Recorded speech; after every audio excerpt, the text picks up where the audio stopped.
संतप्त मानस शांत हाँ, जिनके गुणों के गान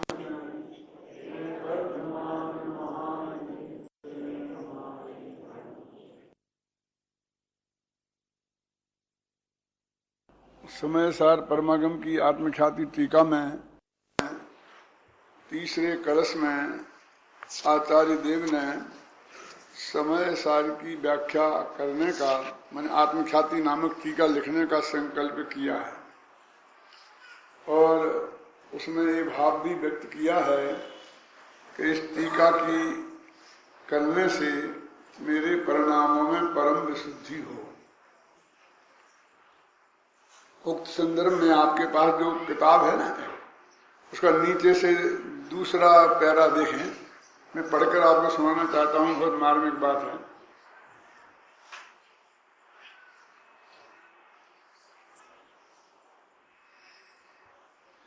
इस छंद में है ना, मिला?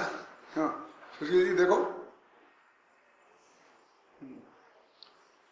इस छंद में प्रकारांतर से आचार्य देव ने समय सार की व्याख्या लिखने का संकल्प भी व्यक्त किया है, प्रतिज्ञा भी की है और यह भी स्पष्ट कर दिया है कि मेरा अपनापन तो अंतर में विराजमान शुद्ध तत्व में ही है।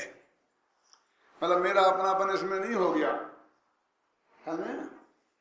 इसीलिए वे जोर देकर कहते हैं कि मैं तो शुद्ध चैतन्य मात्र मूर्ति हूं, मुझ में तो कुछ विकृति है ही नहीं।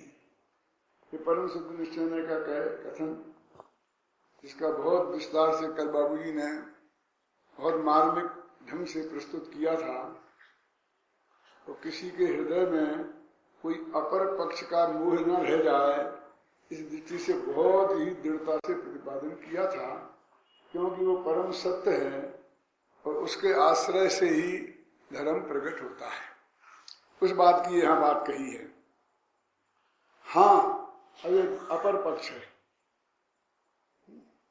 हाँ, पर्याय में पर्यायगत योग्यता के कारण एवं मोहोदय के निमित्त से कुछ मलिनता है। अकेला वो नैमित्तिक भाव ही नहीं है, उधर निमित्त की अपेक्षा से उसे नैमित्तिक भाव कहते हैं। निमित्त उपादान की में आपने समझी में बहुत कक्षाएं अपने यहाँ चली हैं कि कार्य एक ही होता है, उपादान की अपेक्षा उसे उपादेय कहते हैं और निमित्त की अपेक्षा निमित्त कहते हैं। तो पर्यायगत योग्यता ये उसका क्षणिक उपादान नंबर 2 है, जो काल की और कार्य की नामक होती है। तो एक वो और दूसरा कर्म के उदय का निमित्त मोह का उदय, उसकी वजह से वो नैमित्तिक भाव कहलाता है। तो अपनी पर्यायगत योग्यता उस समय की उस राग रूप परिणमन की ही थी। यदि हम इस बात को हृदय की गहराई से स्वीकार नहीं करें तो फिर निमित्त से ही आत्मा में कार्य हुआ है ये मानना पड़ेगा, और एक द्रव्य दूसरे द्रव्य का कर्ता नहीं है, निमित्त नैमित्तिक भाव कर्ता कर्म का सूचक नहीं है। इस महासिद्धांत को खंडित होते देर नहीं लगेगी। तो वो जो तीन कसाय के अभाव रूप शुद्धि और संजनन कसाय के उदय रूप अशुद्धि है ना, जिसे हम विशुद्धि भी कह सकते हैं, क्योंकि अशुभ भाव रूप नहीं है, मंद कसाय रूप है और शुभ भाव रूप है।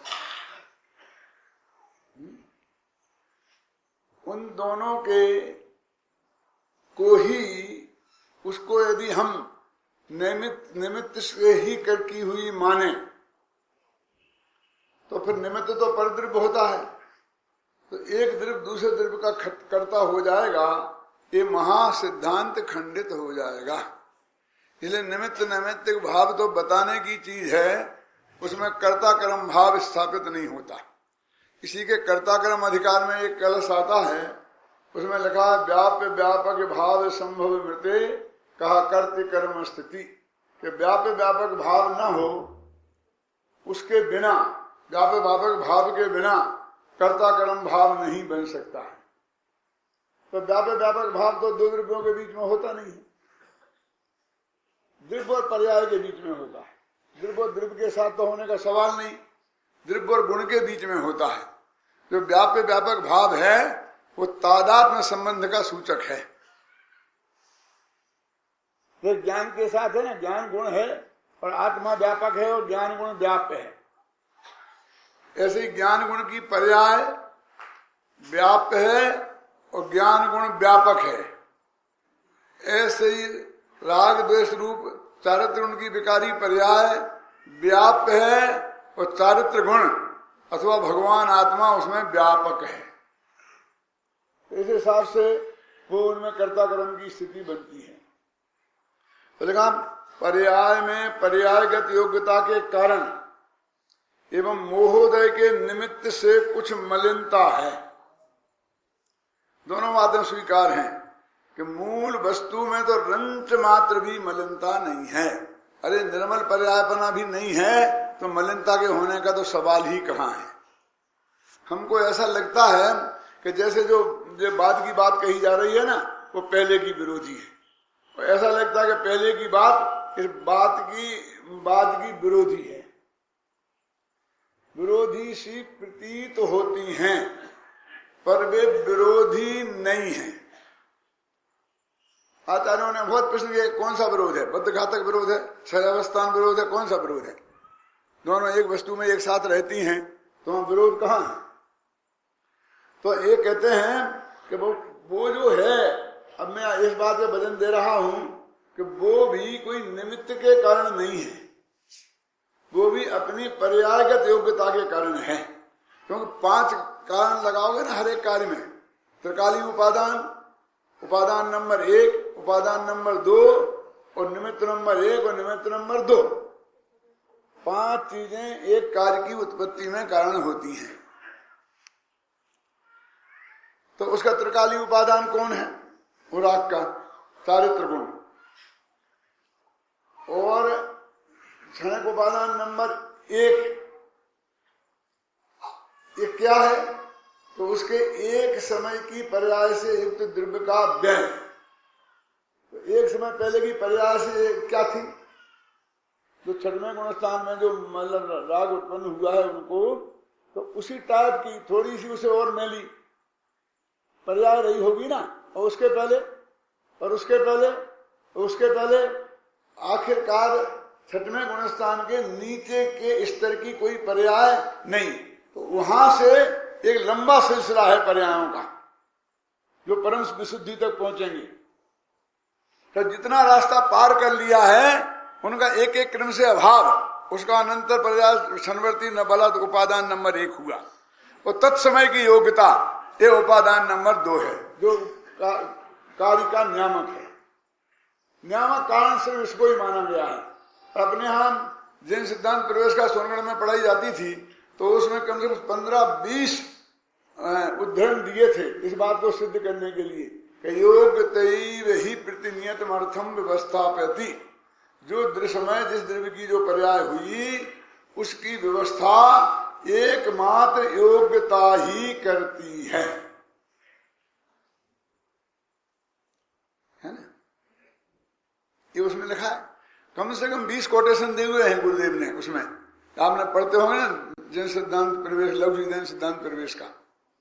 अभी भी होंगे, मैंने बहुत दिन से देखी नहीं है उसे। तो ये तो होगा उसका अंतरंग कारण, और बहिरंग कारण निमित्त है। अब निमित्त जो है तो हमें अंदर में कर्म का उदय, मुहे कर्म का उदय अंतरंग निमित्त। और तुमने हमें गालियां दी कि हमारी प्रशंसा करी, ये बहिरंग निमित्त। लाख विवाह से देश में जो भी होगी हमें, तो ये 5 कारण के बिना कार्य नहीं होता है। और इसमें असली कारण कौन है? बहुत कवायद कर करके आचार्यों ने ये सिद्ध किया है कि तत्समय की योग्यता ही वो कार्य की नियामक है। इसलिए मैंने यहां पर ये लिखा है, देखो यह तो, और यह भी स्पष्ट कर दिया है कि मेरा अपनापन तो अंतर में विराजमान शुद्ध तत्व में ही है। एक बात निबट गई। क्या मैं इसलिए वे जोर देकर कहते हैं कि मैं शुद्ध चैतन्य मात्र मूर्ति हूं, मुझ में तो कुछ विकृति है ही नहीं। एक पक्ष का प्रतिपादन बड़ी दृढ़ता के साथ हो गया। अब हाँ, दूसरा पक्ष, पर्याय में पर्यायगत योग्यता के कारण ये निमित्त उपादान हुआ और मोहोदय के निमित्त से कुछ मलिनता है, वह भी इस समय सार की व्याख्या से समाप्त हो जाए, क्योंकि व्याख्या के काल में मेरा जोर तो त्रिकाली स्वभाव पर ही रहना है। यानी ये जो मैंने कल कही थी थोड़ी बात, कि वो अच्छी तरह जानते थे कि टीका लिखने का जो भाव है वो शुभ भाव है, और लिखने की जो क्रिया है वो जड़ की क्रिया है, और इन दोनों से मेरी परम विशुद्धि गारंटी से नहीं होने वाली है। तो उन्होंने फिर ऐसा क्यों कहा?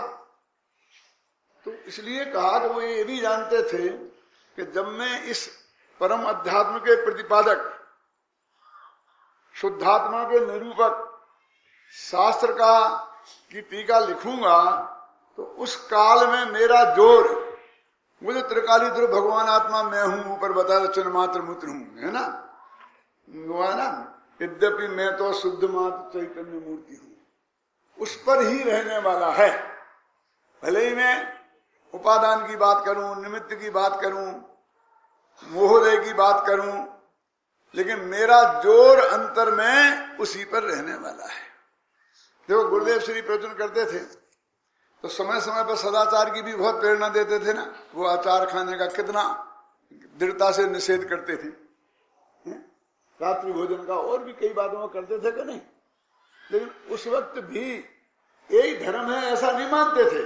उस वक्त भी उनकी दृष्टि में जोर उस त्रिकाली ध्रुव भगवान आत्मा का ही रहता था, उसमें जो अपनापन था उसका जोर, और वो कहते उसके जोर से ये काम हो जाएगा, परम विशुद्धि हो जाएगी। देखो इस बात के समर्थन में मैं कुछ बात और आपको बताना चाहता हूं।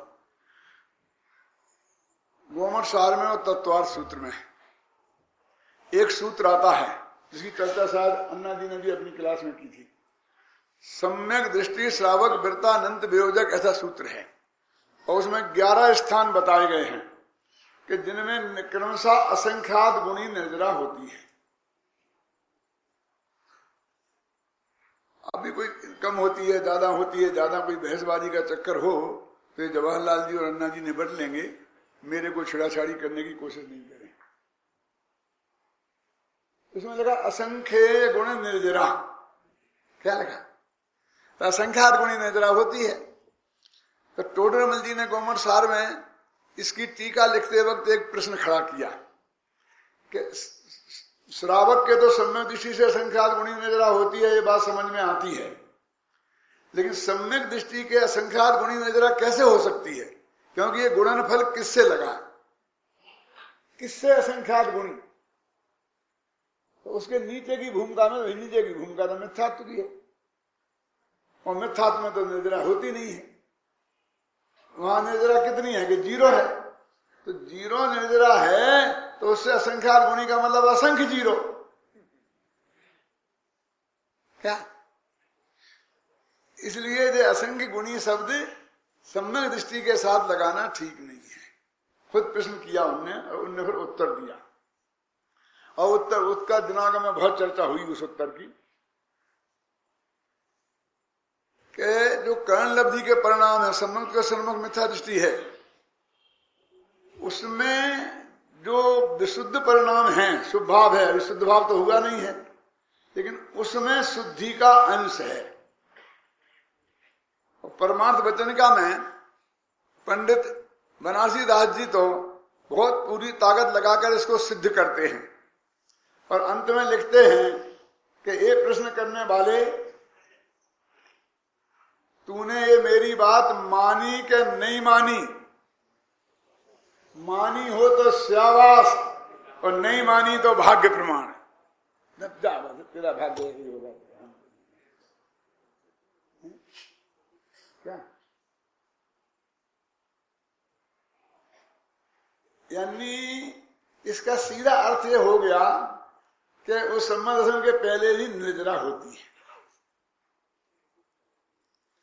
तो फिर निर्जरा समय से पहले तो शुद्ध भाव होता नहीं है, तो शुभ भाव से होती होगी, तो फिर ये महा संकट खड़ा होता है। अशुभ भाव से तो निर्जरा होती नहीं है, ये तो पक्का सिद्धांत है। तो आचार्य देव ने वहां कहा कि वो शुद्धि का जोर। अब देखिए, जो गुरुदेव के माध्यम से, गुरुदेव मना के लिए कांजी स्वामी नहीं, जो भी तत्व का प्रतिपादन कर रहा हो वे सब, उनके माध्यम से जो हमने तत्व ज्ञान समझा, हमने तो कांजी स्वामी के ही माध्यम से समझा, लेकिन हर एक जीव की अपेक्षा बात कर रहे ना। तो उसमें वो ये कहते हैं कि जो स्वभाव रूप अवस्था है उसके कारण वो निर्जरा नहीं हो रही। तो जो शुद्ध भाव के प्रति जोर है त्रिकाली ध्रुव भगवान आत्मा का, उस जोर के कारण निर्जरा हो रही, और उसका नाम है विशुद्धि में शुद्धि है। क्योंकि निर्जरा का कारण तो शुद्धि ही होती है। और स्वामी जी के प्रवचनों को पढ़ो इस प्रकरण पर, तो वो भी ये कहते हैं कि वो जो त्रिकाली ध्रुव का जोर है, उस जोर के कारण ये सब कुछ हो रहा है। तो मिथ्या दृष्टि के त्रिकाली ध्रुव का जोर है आलोक जी, जरा समझना। बहुत मैं माने में एक बिंदु उठाया है मैंने, पर आप उस पर गंभीरता से विचार करना, पक्ष विपक्ष की बात नहीं है। ये त्रिकाली ध्रुव का जोर कहां से आया? अभी त्रिकाली ध्रुव का ही पता नहीं है उसे, तो अनुभव नहीं हुआ ना त्रिकाली ध्रुव का। तो जो गुरुदेव ने बताया त्रिकाली ध्रुव प्रदीप जी, और जो शास्त्र में से पढ़कर देव गुरु के निमित्त से, देव माने अरहंत देव, और अपने गुरु जो है वो और शास्त्र, तो देव शास्त्र गुरु तीनों हो गए। इनके द्वारा जो उसने त्रिकाली ध्रुव का स्वरूप समझा है, और वो मैं कई दफे कह चुका हूं इसी सभा में कि वो इतना एक्यूरेट होना चाहिए तो उसमें पाव रत्ती कम ज्यादा नहीं चलेगी। ये कोई नमक नहीं है, ये कोई मिट्टी नहीं है तोल के दी जा, ये तो हीरे के तोलने की बात है। और इसके लिए मेरा प्रसिद्ध उदाहरण है कि एक वो बीमारी होती है ना, क्या नाम उसका, शांति, वो हो जाती है गैंग्रीन नाम की बीमारी होती है। तो वो जहां हो जाए तो बहुत तेजी से शरीर में बढ़ती है। यदि सारे शरीर में फैल जाए तो मौत के अलावा कोई रास्ता नहीं है। तो डॉक्टरों को मालूम पड़ा कि आपकी उंगली में जो फोड़ा है उसमें गैंग्रीन हो गया है। तो उन्होंने कहा इसे काटनी पड़ेगी, और अभी काटनी पड़ेगी। कि साहब ऐसी कैसी बात करते हो? मैं तो अपनी पत्नी से पूछूंगा कि पत्नी से पूछोगे तो हाथ काटना पड़ेगा। घर में पंचायत बैठा लोगे बच्चों की, फिर डिसीजन करोगे तो हो सकता है कि तुम ही कट जाओ। तुम अभी बोलो फटाफट क्या काटूं क्या नहीं काटूं, क्योंकि तुम मरीज की परमिशन के बिना तो ऑपरेशन कर नहीं सकता डॉक्टर, और दूसरा भी कोई जो स्वीकृति दे वहां है नहीं। तो उसने थोड़ी से समय लगाया, तो फिर कहा अच्छा काट दो, तो डॉक्टर ने यहां से काट दिया। तो बोला कि यहां तो ठीक था, बिल्कुल बीमारी तो यहीं तक थी जो उसमें देखने में आई थी। कि बात तो सही कहते हो तुम, लेकिन जो तुमने इतनी देर लगाई, द्वारा तो जांच हुई नहीं, तो बक कितनी आगे बढ़ गई होगी मैं नहीं कह सकता हूं। तो अंदाज से फिर मैंने यहां से काट दिया, क्योंकि एक परमाणु भी रह जाएगा तो मौत है। तो इस डॉक्टर को इतना अधिकार है कि बुरी चीज को निकालना हो तो थोड़ी अच्छी भी निकल जाए तो कोई बात नहीं, बुरी नहीं रहना चाहिए। इतनी सुविधा है इन देह के डॉक्टरों को, लेकिन आत्मा के डॉक्टरों को ऐसी सुविधा प्राप्त नहीं है। ये जिसमें खोट है, बीमारी है, उसका एक अंश रहना नहीं चाहिए, और जो बिल्कुल बीमारी से रहित है उसका एक अंश कटना नहीं चाहिए। बोलो ऐसा ऑपरेशन करने के लिए कोई तैयार है डॉक्टर?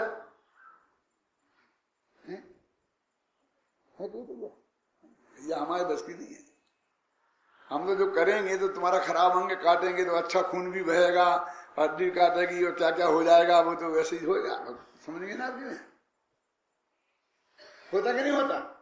लेकिन आत्मा के डॉक्टर के साथ ये बात नहीं चलेगी। टोडरमल जी ने लिखा ना, पर का परमाणु मात्र अपने में नहीं मिलाना और अपना अंश मात्र भी पर में नहीं मिलाना, ऐसा भेद विज्ञान होना चाहिए। और ऐसा भेद विज्ञान गुरु शास्त्र देव के माध्यम से हो सकता है। उसका अभी असली नाम नहीं पड़ेगा, नाम तो जब वो चौथे गुणस्थान में आत्मानुभूति पूर्वक होगा तब पड़ेगा। क्या तो मैं पूछता हूं कि देव गुरु शास्त्र के निमित्त से जो त्रिकालीध्रुव भगवान हमने आत्मा का निर्णय किया है, जो ऐसा जो मैंने बताया इतना परम सत्य है, तो वो निर्णय सत्य है कि असत्य है? क्यों लगाओ कदम तुम, जब तो सम्मत ऐसा नहीं है तो बोलो असत्य ही है, सत्य का बाप है, नहीं चलेगा। वो प्रमाण है कि अप्रमाण है? तो सम्यक दर्शन नहीं आता, सम्यक ज्ञान प्रमाण, तो सम्यक ज्ञान ही हमें पैदा नहीं हुआ, क्यों? तो वो प्रमाण कैसे हो जाएगा उत्तम चंद जी? अरे भाई, वो सम्यक ज्ञान नहीं होगा, लेकिन सही ज्ञान है। क्योंकि सम्यक ज्ञान तो हमारा पारिभाषिक शब्द है, पद है। एक दिन पद की व्याख्या की थी ना मैंने, समझिए ना? तो उस पद के अनुसार वो शब्द पूरी होनी चाहिए। लेकिन सही बात है तो शब्द है, पद नहीं है। कि जो हमने देव साहब गुरु से निर्णय किया वो एकदम सही है। कि सम्यक है कि नहीं है? तो सम्यक तो उसे कहते हैं जो सम्यक दर्शन सहित हो, तो सम्यक दर्शन सहित तो नहीं है, इसलिए हम उसको, समझे ना, सम्यक ज्ञान तो नहीं कहेंगे, लेकिन उसे हम मिथ्या ज्ञान अथवा गलत ज्ञान भी नहीं कहेंगे। यदि हम उसके हमारे दिमाग में ये बात घुसी कि वो तो गलत बात है, जब तक सम्यक दर्शन नहीं हुआ उसका कोई दम नहीं है, तो इस सुविधा के आधार पर आगे बढ़ोगे तुम। क्या है, समझ नहीं ना? माने उसमें हे बुद्धि, किसमें? जो हमने गुरु मुख से त्रिकालीध्रुव भगवान आत्मा समझा, जो हमने सर्वज्ञ भगवान की वाणी से समझा, उसमें हे बुद्धि आत्मा में रखकर और फिर आगे बढ़ोगे तो उसमें रुचि का जोर कैसे आएगा? कि वो जो गुरु मुख से सुना उसमें इतना जोर आ गया, इतना सच्चाईपन का हमें भरोसा हो गया कि उसका जोर से असंख्यात गुणी निर्जरा होती है। निर्जरा होती है असंख्यात गुणी, तो फिर बाद में होगी। उसका नाम है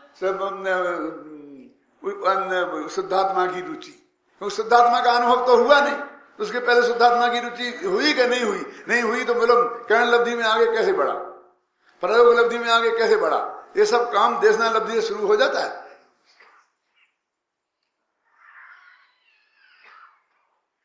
क्या गलत बात करते हो कि देव साहब गुरु हमें समझा रहे हैं सर्वज्ञ परमात्मा, सिमंदर परमात्मा अपने समुद्र में बैठ करके, क्या? और उनके अनुसार हमने सब समझा है। लेकिन ऐसा वो जो हमने समझा है वो हमारा ज्ञान सही है कि गलत? कि सम्यक दर्शन नहीं है ना, तो गलत। हो से क्या कह रहा है? वो ज्ञान प्रमाण है कि अप्रमाण? बोलो तुम तो घबरा नहीं, बोलना नहीं। वो प्रमाण है। क्या कह रहे हैं आप? सम्यक ज्ञान तो नहीं है, वो प्रमाण है कि हाँ, उसकी प्रमाणिकता तुम्हारे ज्ञान से नहीं है, सर्वज्ञता के ज्ञान से, सर्वज्ञ के ज्ञान से है, गुरु के ज्ञान से है समझाने वाले, और उस आचार्य के ज्ञान से है जिसने शास्त्र लिखा है। जैसे प्रमाणित किया जाता है कि लिखते ना अपन कि आदमी ने हमारे यहाँ काम किया और पूरी ईमानदारी के साथ किया है, तो इसमें किसी आदमी के साइन होते कि नहीं होते? तो वो प्रमाण पत्र माना जाता है कि नहीं माना जाता है? कहरा कहरा नत्थु खेरा कोई भी लिख देगा तो हो जाएगा, लेकिन यदि वो अधिकारी लिखेगा तो नहीं होगा क्या? यानी उसके प्रति ये झूठा है। ऐसी श्रद्धा लेके तू आगे बढ़ेगा और तेरा काम सफल हो जाएगा, ये बात तो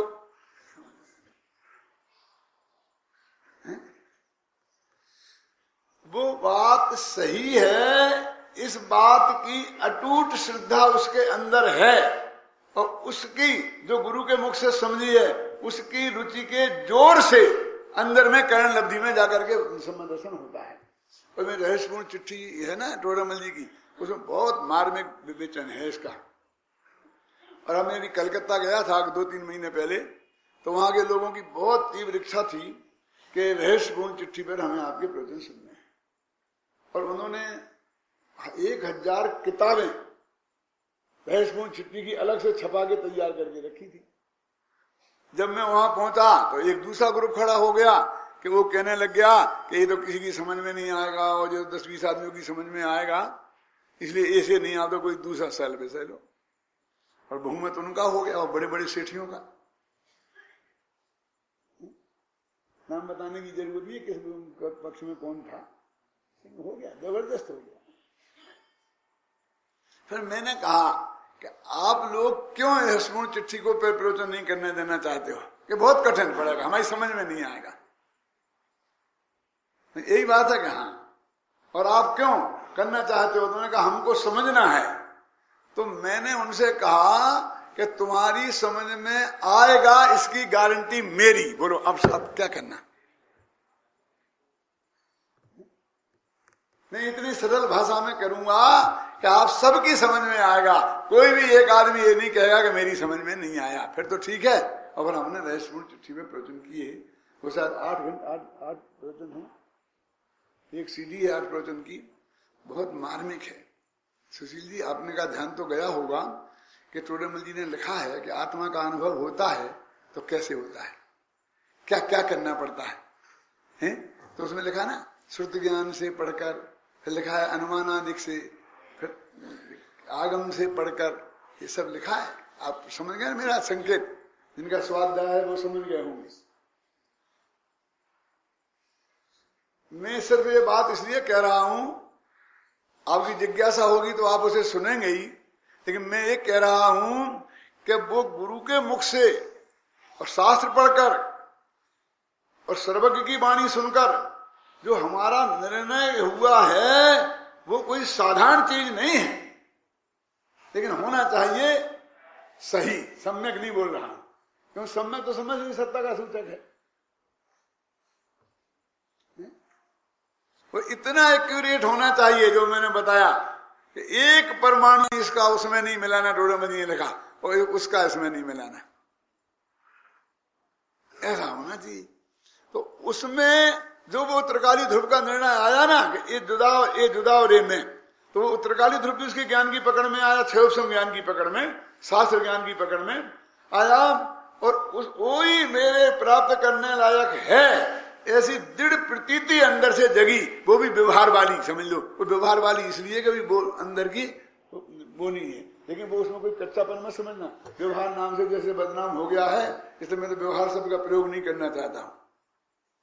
कौन लड़े तुमसे? कभी व्यवहार ये घी के घड़े वाला व्यवहार नहीं है। अरे जनवाणी में अकेले घी के घड़े वाला व्यवहार नहीं है। आत्मा में ज्ञान है, दर्शन है, चारित्र है, ये भी व्यवहार है। बोलो है कि नहीं है? झूठी बात है कि सच्ची बात है? मैं आपसे पूछता हूं, व्यवहार नहीं तो झूठा होता है। अरे सिर्फ भेद का निषेध करने के लिए ऐसा कहा है कि व्यवहार है, और वास्तव में तो वे हैं आत्मा में तीनों गुण, लेकिन वे अखंड रूप से हैं, कहने में आ रहा है अलग अलग, इसलिए वो व्यवहार है। समझे ना, भेद व्यवहार बोलते हैं उसे। इसलिए सभी धान 12 पसेरी नहीं तोलना चाहिए। फटाफट हमने उदाहरण दे दिया, घी के घड़े को, मिट्टी के घड़े को घी को घड़ा कहना। अरे वो तो उत्तरे तो सद्भुत व्यवहार नए का उदाहरण है, और ये शुद्ध सद्भुत व्यवहार नए का उदाहरण है। ख्याल में है ना? इन दोनों में बहुत मूल कोणी का अंतर है, वो अंतर आपको समझना पड़ेगा। हाँ, तो अभी बात अपन पढ़ रहे थे ना, कहाँ थी? प्रजागत योग्यता के निमित्त से बनता है वह समय सार की व्याख्या से समाप्त हो जावे, क्योंकि व्याख्या के काल में मेरा जोर त्रिकाली स्वभाव पर ही रहना है। माने वो व्याख्या पे मेरा जोर नहीं रहेगा। जगह जगह आएगा तो मैं त्रिकाली ध्रुव की महिमा गाऊंगा, वो बताऊंगा अपने श्रोता को। वहां पर वर्णन तो ऐसा होगा कि भाई मोह के उदय से विकार हुआ, और मैं ये बताऊंगा, लेकिन मेरा जोर वहां भी त्रिकाली ध्रुव भगवान आत्मा पर रहेगा, और उससे मेरा ये काम हो जाएगा। तो देखो ये काम होता है कि नहीं होता है? रुचि के जोर से होता है। ये जो कर्ण लब्धि है उसमें सारा काम तो रुचि के जोर से ही हो रहा है। वहां वैसे भाव तो शुभ भाव ही है, क्रिया शुभ है, और आत्मा का अनुभव अभी हुआ नहीं है, और वो वहां कर्ण लब्धि में चढ़ा है तो गुरु के वचन सुन करके ही चढ़ा है, शास्त्र की वाणी पढ़ करके ही चढ़ा है। मैं ये कहना चाहता हूं कि आपको सम्मत दर्शन की जितनी महिमा हो खूब करो, लेकिन उसके पहले की जो ये स्थिति है इसके साथ इसको गालियां बककर अपने महा अपराध मत करो। वो तो व्यवहार है, वो तो स्वभाव है, वो तो जड़ की क्रिया है। ये जड़ की क्रिया की बात नहीं है और ना स्वभाव की बात है। विशुद्धता में जो शुद्धता का अंश है उसकी बात है। देखो, आचार्य देव के हृदय में कोई पाप भाव रूप मलिनता तो है नहीं, है ना। यही टीका लिखने, उपदेश देने आदि शुभ भाव रूप ही मलिनता है, और भी वो तो और बात तो है नहीं, ख्याल में नहीं ना। और वे उसका नाश ही चाहते हैं, ये सब भाव ही नष्ट हो जाए। ये नहीं चाहते कि बना रहे बहुत बढ़िया, उसका भी नाश चाहते हैं। तथा वे अच्छी तरह जानते हैं कि टीका करने के भाव से, टीका करने के भाव रूप मलिनता समाप्त नहीं होगी, पर वे यह भी जानते हैं कि अंतर में तीन कसाय के अभाव रूप जो निर्मलता है, मिथ्यात्व के अभाव से परमे से अपनापन टूट गया है, वह अपने त्रिकाली ध्रुव आत्मा में ही अपनापन आ गया है। उसके बल से आत्मा की रुचि की तीव्रता से निश्चित ही इस विकल्प का नाश भी होगा और उपयोग शुद्धोपयोग में चला जाएगा। ये बात वो जानते हैं। देखो, एक बात मैं और आपसे कहता हूं, मानने अपने पास अभी समय है ना, आधा घंटा हुआ मेरे ख्याल से,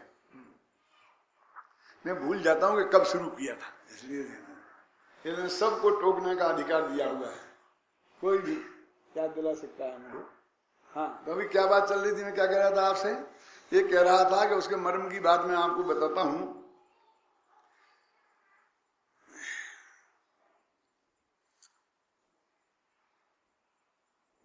कि जो शुभ भाव के काल में जो आत्मानुभूति की तरफ गया ना, वो जो गुरु के उपदेश से जो उसने शुद्धात्मा का निर्णय किया था, और उस मुझे तो मैं तो वो ही हूं, ऐसी तीव्र भावना, उसका नाम रुचि का जोर, यानी विकल्पात्मक बात नहीं, कोई रटना के मैं तो शुद्ध हूं, मैं तो सुबुद्ध हूं, मैं तो बुद्ध हूं, ऐसे रटने से काम नहीं होगा। क्यों? ये भी फिर भेद रूप व्यवहार में चला गया। अंदर से वो जो आत्मा पकड़ में आया गुरु के मुख से, अब उस आत्मा की रुचि की तीव्रता में ये प्रायोगलब्धि का परिपाक होता है। प्रायोगलब्धि और क्या है? देशना लब्धि के बाद जो प्रायोगलब्धि आती है और क्या है वो? प्रायोग्य माने विशेष प्रकार की योग्यता का परिपाक है। मैं देवलाली में ये प्रायोगलब्धि समझा रहा था, तो देशना लब्धि तक समझाने के बाद मैंने कहा कल मैं प्रायोगलब्धि समझाऊंगा। तो एक बहन मेरे पास आई कि नहीं पंडित जी गजब हो गया, मैं तो कल जा रही हूँ, आप थोड़ी सी प्रयोग विधि मुझे अभी यही समझा दीजिए। क्या आत्मा के अनुभव करने की प्रयोग विधि मुझे अभी समझा दीजिए, मैं कल पे जा रही हूँ। मैं तुम्हें समझ नहीं है कि हाँ, तो मैं कहा रुको, कितनी कीमत तो चुकाओ। प्रयोग, मैं कहा प्रयोग विधि नहीं है, मैं तो प्रायोग्य लब्धि की बात कर रहा हूं। मैं कोई प्रयोग विधि सिखाने वाला नहीं हूं, ना कोई ऐसी प्रयोग विधि है जो सिखाई जाए। कल भी एक भाई ने मेरे से पूछा था कि है ही नहीं कोई विधि ऐसी जो सिखाने लायक हो, तो क्या कह रहे हैं आप कि प्रायोग, प्रा माने विशेष प्रकार की लग जाती है ना, प्रधान, किसी चीज में प्रधान लग रहा है, दान, दान तो दान है, और प्रदान किया, प्रदान में लग जाता है ना सम्मान के साथ, उसमें सम्मान ऐड हो जाता है। तो प्रा माने विशेष प्रकार की योग्यता का परिपाक है। उसकी रुचि के जोर से निरंतर वो बढ़ता है आगे। तो मैं आपसे कह रहा था कि सम्मा दृष्टि हो गया ना, अब उसके जो निर्जरा हो रही, असंख्य गुणी निर्जरा हो रही है, तो वो भोग के काल में हो रही कि नहीं? देखो ये मना कर रहे हैं, सुनो, युद्ध लड़ रहे उस वक्त हो रही कि नहीं? क्या? और सामायिक कर रहे उस वक्त हो रही कि नहीं? और देवशास्त्र गुरु की पूजन कर रहे उस वक्त हो रही कि नहीं? हो रही सब समय, क्योंकि ऐसा तो वहां निषेध किया नहीं कि सम्मा दृष्टि को ऐसा कर रहा हो तो निर्जरा हो असंख्य गुणी, वो तो प्रति समय लिखी है। और ये भी लिखा है शास्त्र में कि वो बहुत काल असुम में भी रहता है। भरत ने बाहुबली में चक्र चलाया, उस वक्त भी असंख्य गुणी निर्जरा।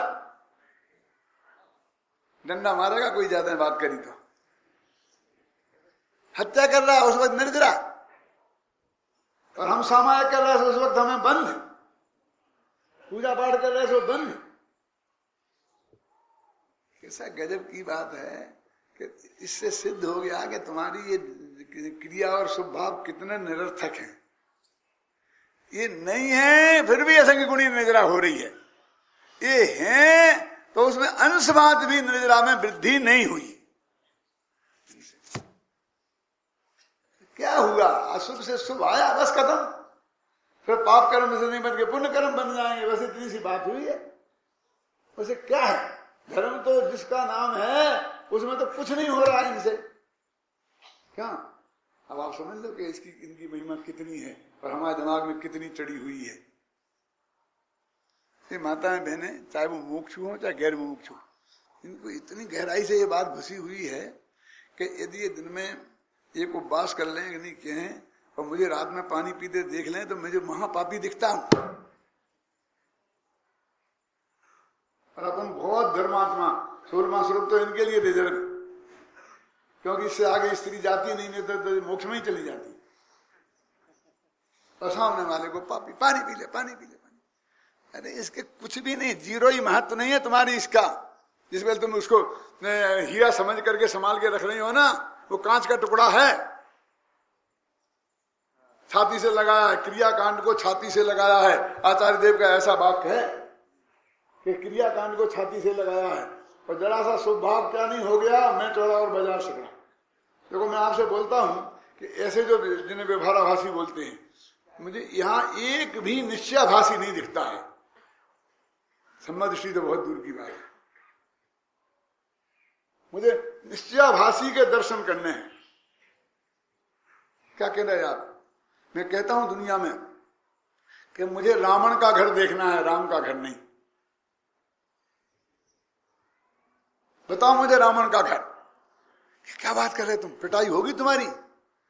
मुझे बताओ एक आदमी का घर ऐसा जो रावण जैसा हो, कि कैसा, कि जिस स्त्री को जी जान से चाहता हो, मौत की कीमत अपहरण करके लाया हो, अपने घर 6 महीना रखा हो, उसे कोई रोकने वाला नहीं हो, और वो उसका शरीर सुरक्षित रह गया। ऐसा घर तो बताओ मेरे को कि तुम उसे जी जान से चाहते हो, कोई रोकने वाला नहीं हो, कोई महिला को अपने घर में रख लो और वो शरीर सुरक्षित रह चली जाएगी, है? बताओ। अरे घर तो जाने दो, आश्रम नहीं है ऐसे। रोजीना समाचार अखबारों में आते हैं कि नहीं आते हैं? क्यों? अरे साधुओं का संग इतना नहीं है कि हम अपनी बहन बेटी को दे दें तो वहां सुरक्षित है वो। आए किससे, कितने पढ़े अखबारों में आपने कि हमने तो लिखे भी हैं। क्यों? बोलो क्या अब मेरा मतलब समझ में आया कि नहीं? क्या बात करते हो तुम? रावण रावण रावण रावण की निंदा करते हो क्या? तो ऐसे ही मैं ये कहता हूं कि मुझे निश्चयाभासी देखना है। निश्चयाभासी तो उसे कहते हैं जो निश्चय को उसका तो एकांत होता है। कहां है निश्चयाभासी? सब व्यवहाराभासी हैं, एक से एक लगा करके। कैसे मैं आपके अब भी हाल आपको थर्मामीटर लगा के बताता हूं और उससे आपको पकड़ में आ जाएगा कि आप हैं कि नहीं है। बोलो आलोक जी, पहले अपन दुकान धंधे में बहुत लगे रहते थे। अब अपन ने वहां से थोड़ा उपयोग हटाकर और 2-3 घंटे स्वाध्याय शुरू कर दिया है, ख्याल में आई ना। और अपन ने थोड़ा सा पैसा का दान मान भी निकालना शुरू कर दिया है। और हम सब विद्वानों के अच्छी बढ़िया से बढ़िया व्यवस्था करना शुरू कर दिया है। तो ऐसा नहीं लगता है कि मैं पहले से कुछ धर्मात्मा हो गया। बोलो इसका नाम व्यवहाराभास है। बोले मुझे बताओ कौन, क्यों, क्या समझ में आया भंडारी? मैं पहले हुआ क्या है? शुभ भाव ही तो हुआ है, शुभ क्रिया ही तो हुई है, इसमें तेरे को धर्मात्मापन दिखने लग गया, इसका तो व्यवहाराभास का लक्षण है ये तो।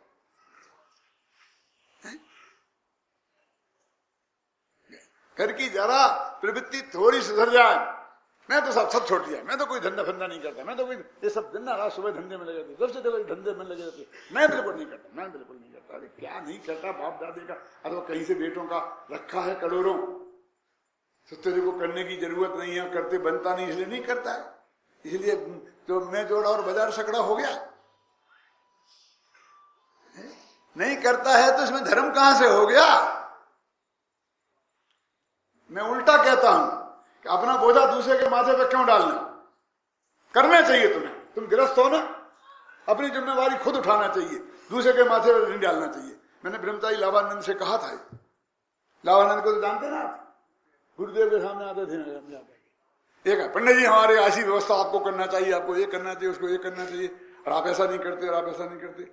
मैंने कहा ब्रह्मचारी जी ये तो बताओ क्या आपकी हमें क्यों करना चाहिए? आपके क्या है, कौन से गुणस्थान में हो आप? कोई बादशाही में हो ना? अरे हम अपने बाल बच्चे पालें, अपने घर को संभालें, फिर हम शास्त्र लिखें, बच्चों को पढ़ाएं, उनकी किताबें लिखें, हम कितनी मेहनत करते हैं, और तुम निठल्ले बैठे रहते हो दिन भर और हमारे माथे पर बोझा डालना चाहते हो। ऐसा करो, मेरे 2 बच्चे तुम पालो और 2 मैं पालूंगा। सच्ची कह रहा हूं, ये गद्दी पे बैठ के कह रहा हूं शास्त्र के सामने। ये निठल्ले हम तो बोझा डालना चाहते हैं, ऐसा मैं बैराग। बैराग किसे कहते जानता है तुम्हें भी? बैराग की परिभाषा नहीं आती तुम्हें, बैराग किसे कहते हैं? बस इस शुभ भाव के नाम पर भी अशुभ भाव में लगे हैं और अपने को धर्मात्मा समझते हैं, दूसरों से उत्कृष्ट। इसका नाम तो व्यवहाराभास है। और आप एक एक को अपनी अपनी कसौटी पर कस लो। मैं डंके की चोट चैलेंज के साथ ही बात कर रहा हूं। अरे अभी तो वो रुचि का जोर, भगवान की वाणी सुनकर, शास्त्र से पढ़कर, विद्वानों से सुनकर ख्याल में आई ना, और जो भी सही बिल्कुल एक्यूरेट ज्ञान हुआ, और उस त्रिकाली ध्रुव उसमें जो आया उस ज्ञान में, और उस ज्ञान में जो रुचि का जोर, उससे निर्जरा होती है भाई साहब, मैं छात्र की भूमिका में भी, और उससे असंख्यात गुणी सम्य दृष्टि के होती है, भोग के भी काल में, और सब उससे असंख्यात गुणी वृत्ति के होती है, अनुवृत्ति के। और अनुवृत्ति का काल कोई भी काल हो, चाहे भोग का काल हो, चाहे त्याग का काल हो, चाहे क्रियाकांड का काल हो। तो इसमें बहुत मार्मिक बातें कही है, बाकी की बात मैं कल करूंगा, आज समय हो गया।